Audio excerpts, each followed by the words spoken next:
जो codified law जब कुरान शरीफ में दिया हुआ है, दूसरे रिलीजन का आप बात कर, जैसे हिंदू लॉज की बात कर रहे हैं, लेकिन उसमें कोई बुक नहीं है कि जो उसमें कोडिफाइड हो। कल तक तो सती हो जाया करते थे, सती हो जाती थी तो उसकी वजह से 3 में से 1 मिनट हर रोज या तो वो लटक गई हो, या तो 306 होगा सुसाइड केस, या 304, या डाउरी, या फिर 302 और 498 है सब में कंसिस्टेंट। अब उनको आहिस्ता आहिस्ता उनके रिसर्च करते करते पता चला कि क्यों मुस्लिम्स ज़्यादा भाग, हमारी लड़कियां भाग। वासिफ हुसैन, को कन्वीनर गुजरात मुस्लिम हित रक्षक समिति। एक्चुअली गुजरात मुस्लिम हित रक्षक समिति गुजरात की तमाम बड़ी मिली ऑर्गेनाइजेशन का एक अम्ब्रेला फेडरेशन है। इसके तरफ से आज हमने एक कंसल्टेशन मीटिंग बुलाई थी। इसमें तमाम दीनी मिली इदारे और तमाम मजहबी शख्सियात, सियासी शख्सियात और जो सोशल लेवल पर एक्टिव हैं ऐसे लोगों को हमने यहाँ जमा किया था, ताकि हम एक राय कायम कर लें कि हमें इस मुद्दे पर क्या काम करना है आगे। तो हमने यहाँ पर जो 2-3 चीज़ें डिसाइड की है। पहली चीज़ ये, हमने हमारा इत्तेफाक राय के साथ ये हमने डिसाइड किया है कि जो कमेटी बनी है, इस कमेटी के बारे में हमारी राय ये है कि ये एक सोची समझी, ऐसा लगता है कि सोच समझ के कि बस हमको कुछ ला देना है। ख़ास तौर पे जो इसके अध्यक्ष बनाया गया है जस्टिस रंजना देसाई को, उसके बारे में हमारे रिजर्वेशन है कि उन्होंने एक स्टेट में पहले ही एक ऐसा लॉ पास करवा दिया है कि जो एंटी मुस्लिम लॉ भी हम कह रहे हैं उसको, और ख़ास तौर पर ये एंटी कॉन्स्टिट्यूशन लॉ है। इसलिए हमको इस कमेटी जो बनी है इसके ताल्लुक से भी रिजर्वेशन है। पहली चीज़ ये, लेकिन बहरहाल डायलॉग का सिलसिला बना रहना चाहिए। इसलिए दूसरी चीज़ हमने डिसाइड की है कि जब भी ये कमेटी की तरफ से हमको बुलाया जाएगा, हम इस कमेटी में हाजिर होंगे और हमारे जो मुद्दे हैं, हम जिसको गलत समझ रहे हैं, जिसको हम गैर दस्तूरी समझ रहे हैं, जिसको हम मुल्क के लिए खतरा समझ रहे हैं, मुल्क के लोगों के लिए खतरा समझ रहे हैं, वो हम उसके सामने रखेंगे। तो तीसरा चीज़ हम ये काम जो करेंगे वो ये है कि हम आम बेदारी की मुहिम चलाने की कोशिश करेंगे। एक्चुअली कॉमन सिविल कोड तो है जो, या तो हम उसको कहें यूनिफॉर्म सिविल कोड, लेकिन यूनिफॉर्म है नहीं, असर सबको करेगा। उसके लिए भी हमने डिस्कशन किया है कि हम आम लोगों के पास भी जाएंगे, उनको बताएंगे कि आप पर किस तरह असर कर सकता है। लेकिन जो ऐलान हुआ है सरकार की तरफ से, वो ऐलान ही हुआ है कि वो हम एसटी कम्युनिटी को इसमें इन्वॉल्व नहीं रखेंगे। तो जब अपने आप एक ख़ास कम्युनिटी को निकाल ही दिया, तब ये यूनिफॉर्म कैसे रहा? तो यूनिफॉर्म रहा ही नहीं। इसीलिए जाहिर सी बात है मुसलमानों में बेचैनी होगी, तो मुसलमान बेचैन है, इसलिए वो अब कंसल्टेशन भी कर रहे हैं। हो सकता है आगे प्रोटेस्ट भी करें, सरकार से बातचीत भी करें, प्रोटेस्ट भी करें, अपनी राय दें लोगों के सामने। तो हम जुमा के खुतबा जो होते हैं हमारे पास, हम उसका इस्तेमाल करेंगे इंशाल्लाह। और साथ ही साथ हम ये भी कोशिश करेंगे समिति की तरफ से कि हम छोटी छोटी मोहल्ला सभाएँ भी करें। बड़ी सभा करने का मौका नहीं है रमज़ान की वजह से, लेकिन छोटी छोटी मोहल्ला सभा की जा सकती है। तो इसके बारे में हम सोच रहे हैं कि हम पूरे कम से कम अहमदाबाद में हम लोगों के बीच में जाएं, और अहमदाबाद के बाहर भी हम लोगों को ये मैसेज पहुंचाएंगे कि ये जो यूसीसी आ रहा है ये एंटी कॉन्स्टिट्यूशनल है, ये मुसलमानों की शरीयत पे हमला है। तो वहाँ पर भी लोगों को बेदार करने की इंशाल्लाह कोशिश करेंगे।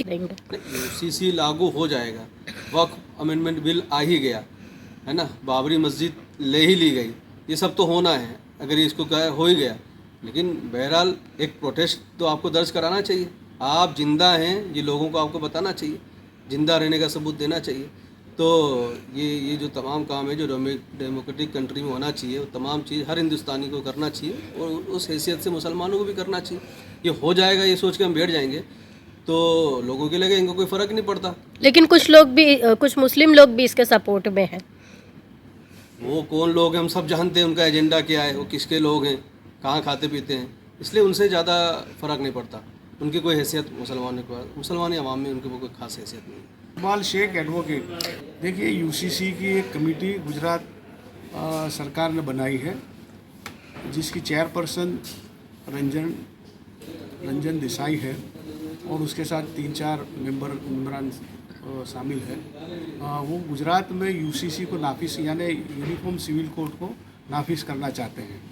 ये यूनिफॉर्म सिविल कोड यानी मुसलमानों पर हिंदू मैरिज एक्ट और हिंदू सिविल जो लॉज है वो इम्पोज करने का एक पर्पज़ जैसा लगता है। जिस तरह से यूसीसी को उत्तराखंड में बनाया गया है, पहले तो हम जो इसकी हेड है जस्टिस रंजन देसाई, वो पहले उत्तराखंड में कमेटी की हेड रह चुकी है और उन्हीं ने वहाँ उत्तराखंड में यूसीसी का फॉर्मेशन करवाया है। तो उनका माइंड, दिलो दिमाग बिल्कुल साफ़ है। वो प्रेजुडाइज माइंड से यहाँ गुजरात में है। एक बार उन्होंने यूसीसी वहाँ बनाया है तो उनका माइंड क्लियर ओपन है।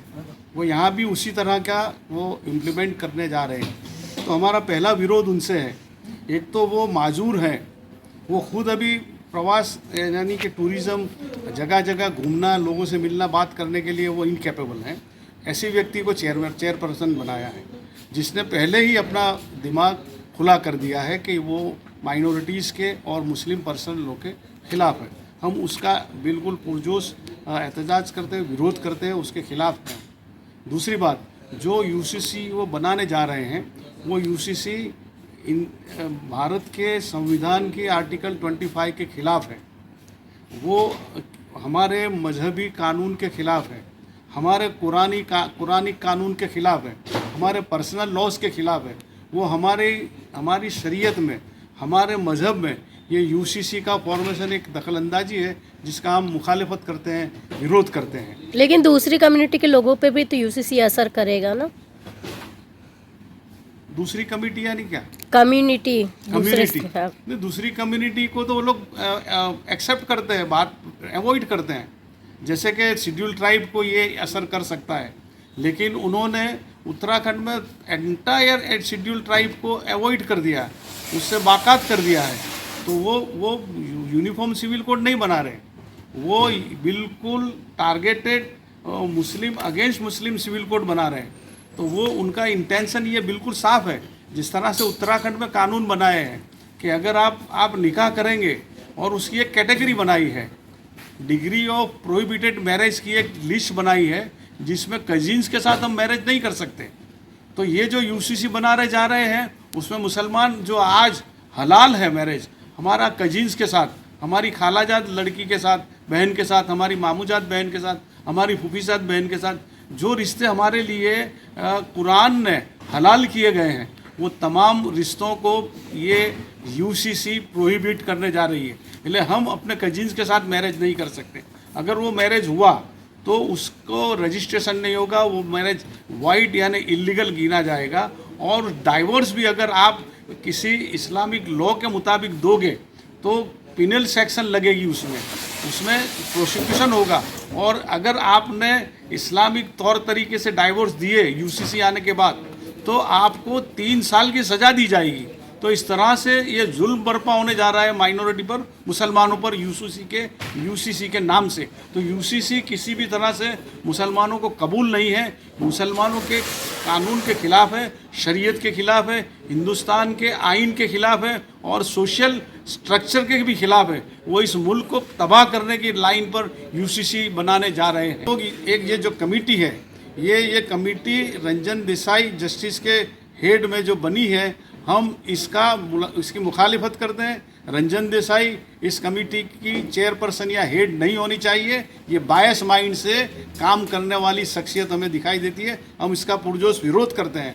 और दूसरा, जो यूसीसी बनाने जा रहे हैं, जो शरीयत के ख़िलाफ़ है, तमाम शरीयत के कानून को नष्ट करने की कोशिश यूसीसी से है, हम उसकी मुखालिफत करते हैं। हम उसके खिलाफ रिप्रेजेंटेशन करेंगे, हम कमेटी के सामने जाएंगे, हम सड़क पर जाएंगे, लोगों को जमा करेंगे, लोगों से पीसफुल इसका प्रोटेस्ट करवाएंगे, और जो भी डेमोक्रेटिक वेज है उससे हम इसकी मुखालिफत करेंगे।